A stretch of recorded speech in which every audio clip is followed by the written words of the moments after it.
নমস্কার প্রিয় দর্শক, আপনারা দেখছেন কাকদ্বীপ টিভি। আমি প্রতাপ গিরি। দর্শক,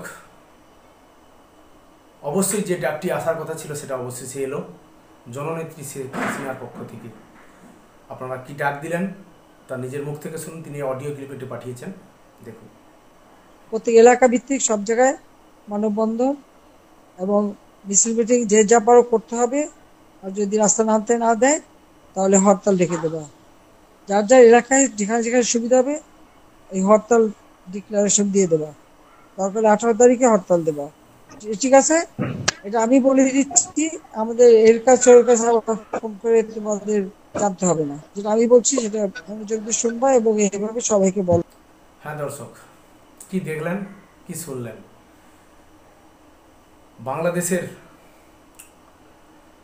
সাবেক প্রধানমন্ত্রী জননেত্রী শেখ হাসিনা তিনি যে বার্তাটি দিয়েছেন, সকল বাংলাদেশি মানুষের কাছে এটি আহ্বান জানিয়েছেন যে আগামী 18ই জানুয়ারি সকাল এবং সন্ধ্যা সারা বাংলাদেশ জুড়ে অবৈধ দখলদার ইউনিস প্রশাসনের নতুন ভ্যাট নীতির প্রতিবাদে সারা দিনব্যাপী হরতাল, বর্ধিত ভ্যাট প্রত্যাহার, দ্রব্যমূল্যের ঊর্ধ্বগতি রোধ, হামলা ও নির্যাতন বন্ধ এবং মিথ্যা মামলা প্রত্যাহার, রাজবন্দীদের মুক্তি, আগুন সন্ত্রাস সহ সকল কিছু হিংসাত্মক কার্যকলাপ বন্ধের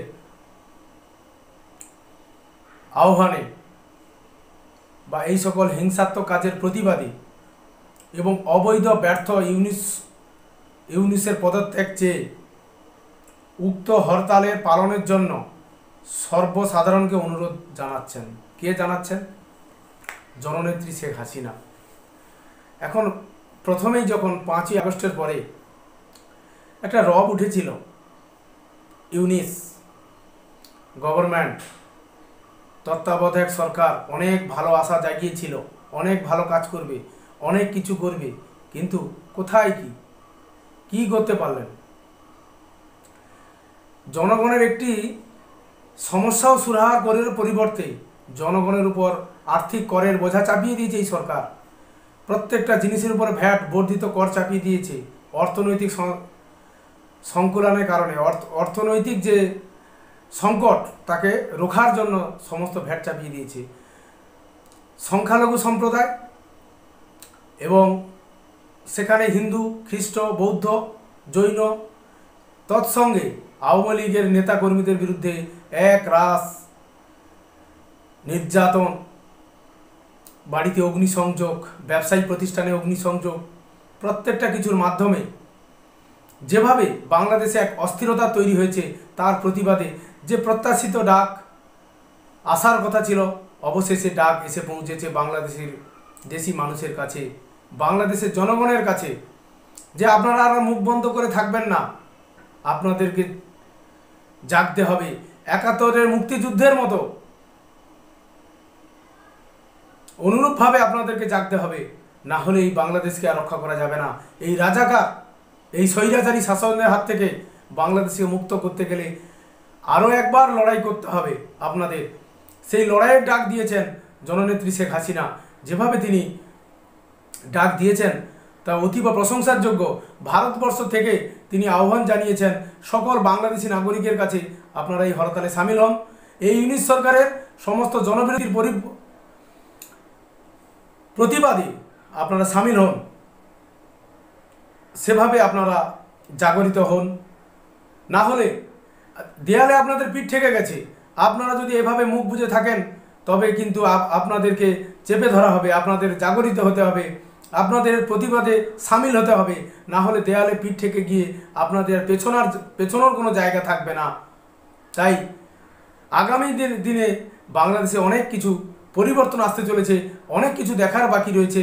আমরা প্রতিবেশী দেশ থেকে বাংলাদেশের ঘটনাবলীর দিকে সম্পূর্ণভাবে তীক্ষ্ণ নজর রেখেছি। বাংলাদেশে কি কি ঘটনা ঘটে, কি ধরনের ঘটনা ওখানে ঘটে তার সম্পর্কে আমরা আলোকপাত রেখেছি এবং তার তথ্য বিগ্রহ আপনাদের সামনে তুলে ধরব আগামী দিনেও। তাই জননেত্রীর যে আবেদন, এক কথায় সেই 71-এর যে আবেদন, রাজাকার এই পাকিস্তানি হানাদার বাহিনীর বিরুদ্ধে যে আবেদন জানিয়েছিলেন, তৎকালীন বঙ্গবন্ধু শেখ মুজিবুর রহমান, তিনি জাতির জনক, সেই আবেদনে সাড়া দিয়ে লক্ষ লক্ষ হিন্দু, মুসলিম, বাংলাদেশি জনগণ যেভাবে মুক্তিযুদ্ধে রক্তকে বিলীন করে, রক্ত বা মৃত্যুকে তুচ্ছ করে যেভাবে আন্দোলনে সামিল হয়েছে, আপনাদের সামিল হতে হবে। না হলে এই 19 সরকারের দাপাদাপিতে ভীত সন্ত্রস্ত হয়ে পড়লে আপনাদেরই মুহ্যমান। তারা একসঙ্গে মৌলবাদকে আশ্রয় করে তারা একটা সরকার চালিয়ে যাচ্ছে। সেই সরকার রোলার চালিয়ে দিচ্ছে জনগণের উপর থেকে। এর বিরুদ্ধে আপনাদের রুখে দাঁড়াতেই হবে। আমি একটি সাক্ষাৎকার দেখছিলাম, জনজাতি যে আদিবাসী পরিষদের একটি ছেলেকে দেখলাম সাক্ষাৎকারে, তিনি যেভাবে বলছেন, আমাদের আর পিছনোর জায়গা নেই, আমরা আর পিছোতে পাচ্ছি না, আমাদেরকে এগিয়ে আসতে হবে, আমরা পাল্টা মারের দেওয়ার জায়গায় আছি।